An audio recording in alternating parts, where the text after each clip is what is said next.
What's up, gamers? We're gonna bring some familiar content back for the channel. We got Smite, and we're gonna be doing something I probably should have been doing on the channel since the beginning. Some informative Smite content. Not only is it my most successful type of content, I am a master's level player who gets asked game questions quite often, and I feel like I can teach it pretty well. With this being the tail end of Season 7, the final patch for Season 7 coming out on December 15th, I feel like it'd be a great time to cover each role and start getting some more informative videos out there. I will cover each role. I'll probably hope to get everything up before the 15th, which is the final patch, has Danzaburrow in and all that. So, today we're going to have to start with my main role, my claim to fame, the mid lane. So quick disclaimer that I'll put in every one of these videos, this is not a Bible to study and follow for how to be the best mid laner of all time. This is just my advice and knowledge. Take it as you will and use it to learn and better your own gameplay. I'm not married to everything I'm going to say in these guides. These are just intended to teach and help you improve. Alright, so what is the mid laner? Well, they are, surprisingly, the person who goes in the very middlemost lane. Generally, you're a mage or ability based hunter. Usually have a big team fight presence, a lot of big AoEs, big circles, lines that do damage, and you'll have a high impact ult unless you're a stance switcher. There's plenty of variety, not every mage is going to fit the same niche and mold, but the general concept and job during team fights and laning phase is pretty much the same thing. Alright, so pre-game, before you even start buying items, you're going to be looking at your 3v3 against their 3v3.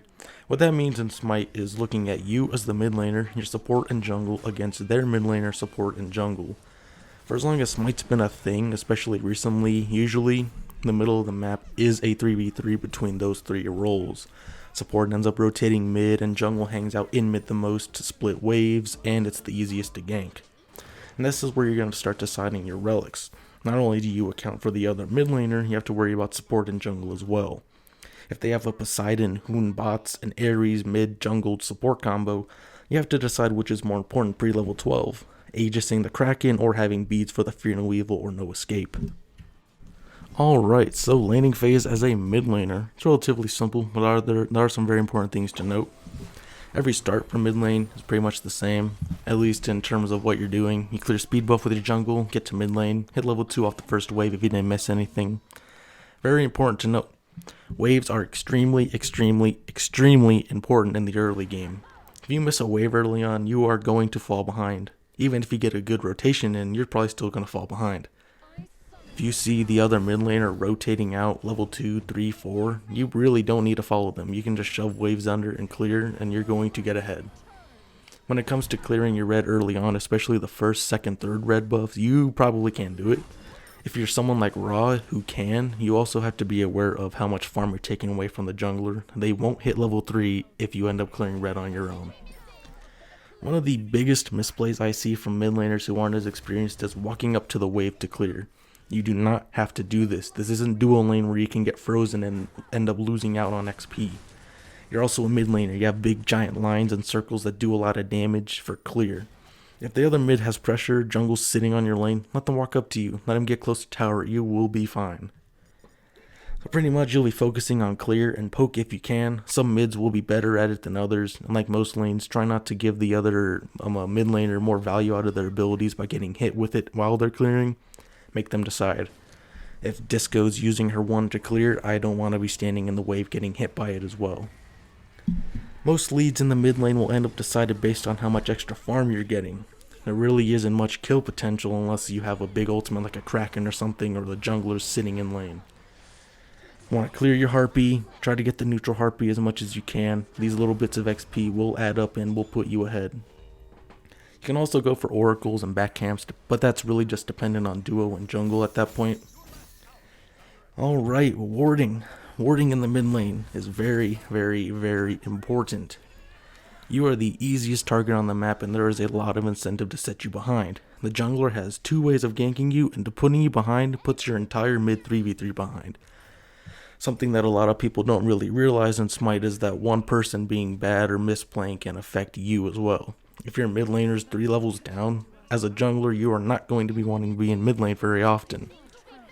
You can put aggressive wards on the two entrances of the jungle if you have pressure and kill potential, but usually you'll be putting more defensive wards. Early red buff invades are pretty risky. Usually they happen at the first red buff spawn once the jungler comes and helps you clear. Usually it's decided on who's going to invade by how fast the clear is, but this is very risky. Getting killed early will set you behind, and good duo lanes can rotate over and punish this. Also, another misplay, be aware that the other mid and jungle can go over to your red buff and steal that back and end up making up the difference. I see a lot of mid jungles, they'll invade, they'll end up clearing oracles, they go back to their red and it's gone. And then the next wave of minions has been shoved under tower, and now you're actually behind from the invade. Also, as a mid laner, you need to be aware that you need items to do things and junglers don't. While your damage is respectable, unless you have a big ult, has a lot of base damage, you need items to do what you want to do. Most bunglers can just get their boots online and chunky with their base kit. Alright, how to team fight and position during those team fights as a mid laner.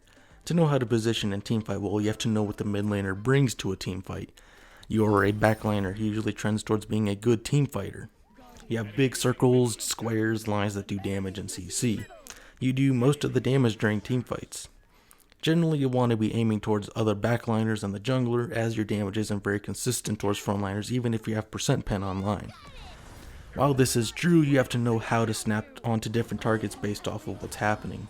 If there's a half health tank, support, solo lane, or whatever who's getting Sobek plucked into your backline, there's nothing wrong with you dumping a few abilities onto them to kill them and get a nice pick on them. Blowing up the tank that got Sobek plucked is valuable. You don't have to just focus on killing backliners. And also, your ults are pretty high impact and will pretty much completely change the momentum of a fight if you land a good one. This leads into the one of the few cardinal sins of being a mid laner, and that's dying with your ult up. This is really bad during team fights, especially if you die early on, because you're just missing out on damage at that point. If you're one of the first people dead in a fight and you have a Kraken or Final Judgment sitting on no cooldown, you just missed out on a lot of free damage during the fight. If you're going to die, pop the ult, even if it's not direct or charged or anything, drop it, it's still free damage. Now, positioning is pretty different and really depends. Generally, it's you and the carry being close enough to peel, but not close enough to get hit with the same ability. Usually I'd say be close to your support, but in a meta with aggressive diving supports like Kuzumbo and all those types, you're not always going to be next to them, they're going to be diving the other backline. You want to be able to peel for your carry so they can peel for you. Important note, and do not forget this, do not stand close enough to the carry so that you both get hit with one ability. This makes the ability that hit you very, very valuable and can take both of you out of the fight. And if both backliners are out of the fight, well, you pretty much lost the fight already. If it's around objectives, the support will probably not be diving as aggressive, so you can be positioned around them. It also changes on your god pick. Some gods have really good objective DPS like Merlin, but they don't really have good secure. You want to be focusing mostly on the objective and not really fighting people who are attacking the objective. But every situation is quite different. On the other hand, playing someone with really good secure but not much DPS like Ra, that changes how you're going to act during team fights.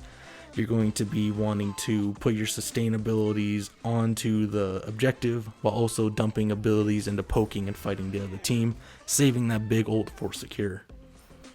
Alright, sieging as a mid laner. On offense and defense, it's pretty much generally the same thing, but there are some slightly different nuances between both. Basically, in general, you're going to be staying behind the frontliners, but close enough to get damage off on whoever's going to be aggressing on you, whether it's aggressing into Phoenix or people who aggress to defend their Phoenix. You want to punish backliners who position that way, and you most of the time don't want to die for Phoenix, unless in certain cases.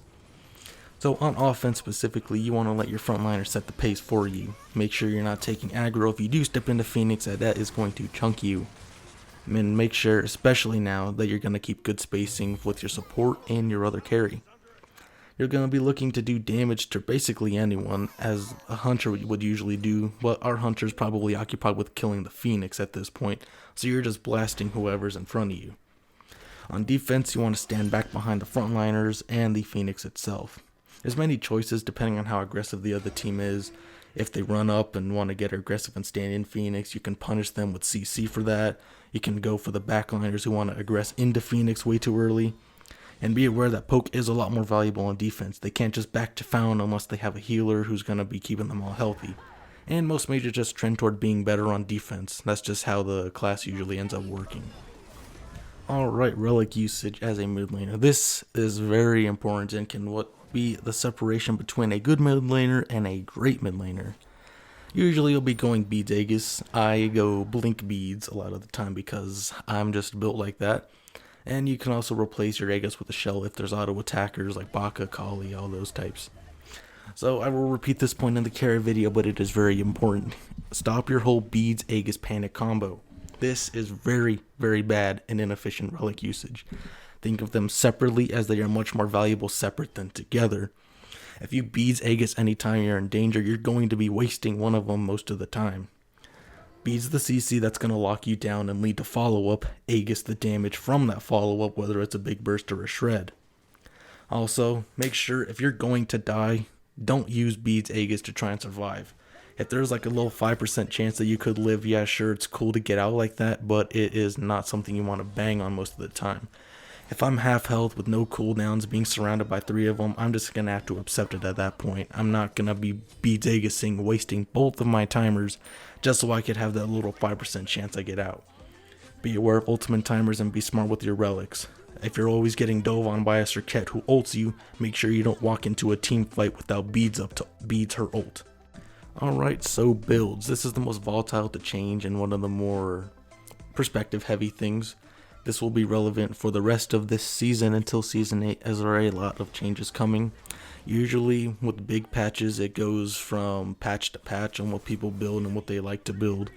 But with the final patch of the season, not much is changing. Danzaburow's coming out, whatever. It's the final patch, they don't want to change too much. This will be relevant until Season 8. So for most starts, it's Mage's Blessing and a tier 1 pen item or Doom Orb are the most common starts. Some different mages can do a Purple Boot Rush and use Warrior's Blessing. That's a case-by-case basis on those different starts. Some gods like Hebo can do a Rod Rush. They can do a Warrior's Blessing start. All depends on which god can work with it. And also very important for building, be aware that Mage's Blessing, when it's evolved, does have 10% cooldown. So blue or purple boots, which one's better? Most people say, oh, blue boots, it has a decent amount of power, got cooldown. Who cares about the lifesteal from purple boots? Well, it's not necessarily based off of that. Basically, you'll be building blue boots if you don't build much cooldown in the rest of your build, or you just don't need it as much. If I'm not planning to build Spear of Deso, Soul Gem, or Chronos later in my build, I'm probably going to need blue boots. You'll usually build purple boots if you build a lot more cooldown throughout other items in your build. Gods like Yondis, Nuwa, and Thoth use this really well because they're just naturally going to be buying Chronos Pendant, Deso, and Soul Gem. Don't be afraid of building defense or utility items on mages as well. A good breastplate and Sov are really good into physical comps. Mantle's just a really good defense option in general. And E-Staff is a really solid bruiser item. All the flat pen options are good. All the anti-heal options are really good. I usually don't build much percent pen, but Sharon's Coin and Obshard are good options. If you're building Typhons, you're probably going to be building the Lifesteal build with Purple Boots and Soul Gem, so if you're going to build that for its pen, go with the Lifesteal build. And finally, one of my items that I like a lot more is Reaver. It's not as valuable as it used to be once they nerfed it, but it's still pretty good, and is pretty much a must-buy on certain gods like Raijin who use it well. Alright, so the gods and different types of playstyles you'll find in the mid lane. Most mages are going to work here unless it's something like the Alquangs or a lot of the mage ADCs. And make sure that there is a difference between playing hunters in mid and a hunter that's good in mid. I played Jingwei mid, but it's not the same as playing a Chiron or a Muzenkov mid. I was just playing mid because I had a raw carry. So I was just being the hunter in that role. All that really changed was where we're getting our farm. We didn't really change much about our builds or nothing. That's different from playing a Muzenkov or Uller with the Mage's Blessing start and trans and such. So as of the final patch of Season 7, again, a lot of these will change. It's very volatile. And a lot does have to be based off of flavor of the month. The top picks seem to be Persephone, Ra, Oleron, Hebo, Hera, Disco, and Set. Again, personal opinion and flavor of the month will influence this quite a lot. A nice example of this was Raijin at the beginning of the season. He was top big, he was top ban, he was played in SPL. People loved playing him, even though he didn't get any necessarily buffs to his kit in general. A lot of his items may have been better, but it wasn't necessarily him as a god that was better. And people played him. They love playing him. Once mid-season drops by, he gets a little tiny buff on his one, I'm pretty sure, and now he's never played. He didn't get any big changes, nothing big nerfs, no nothing, and they just decided, oh, he's not good anymore. And that's pretty much a lot of what happens with gods, and I'm a meta god specifically.